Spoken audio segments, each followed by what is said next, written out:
திமுக தலைமையிலான இந்த கூட்டணியில் இத்தனை ஆண்டு காலம் இருந்தேன். 5 ஆண்டு காலம் திமுகவின் சார்பாக உதயசூரியன் சின்னத்தில் போட்டியிட்டு வெற்றி பெற்று நான் ஒட்டுமொத்த தமிழக மக்களுக்கான குரலாக எனது குரல் ஒலித்திருக்கிறது. அதற்கான வாய்ப்பை வழங்கிய தமிழ்நாடு முதலமைச்சர் அவர்களுக்கும், அதுபோன்று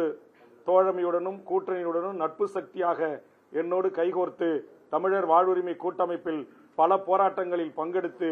இந்த நிமிடம் வரையிலும் இந்த கூட்டணியில் தொடர வேண்டும் என்று என் மீது வைத்திருக்கிற மாறாத அன்பின் காரணமாக, பற்றின் காரணமாக உங்களை சந்திக்கின்ற இந்த நிமிடம் வரையிலும் தொடர்பு கொண்டு எனக்கு ஆறுதல் சொல்லி எனக்கு பேசிய தலைவர்களான அண்ணன் திருமாவளவன், சிபிஎம்னுடைய தலைவர் வீரபாண்டியன், சிபிஎம்னுடைய தலைவர் பாலகிருஷ்ணன், சிபிஎம்னுடைய திரு சண்முகம், மறுமலர்ச்சி திமுகவினுடைய வைகோ, பேராசிரியர் ஜவஹர்லா, திரு ஈஸ்வரன் போன்ற அனைத்து தலைவர்களுக்கும் என் நெஞ்சார்ந்த நன்றியை நான் தெரிவித்துக் கொள்கிறேன். தமிழர் வாழ்வுரிமை கூட்டமைப்பில்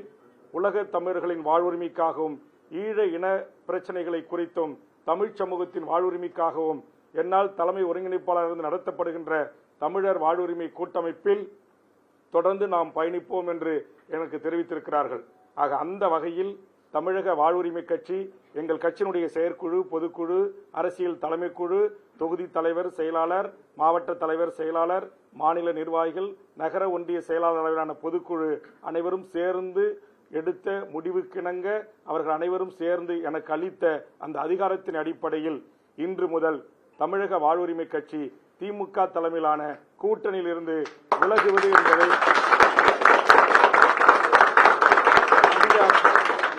அதிகாரப்பூர்வமாக அறிவிக்கிறேன்.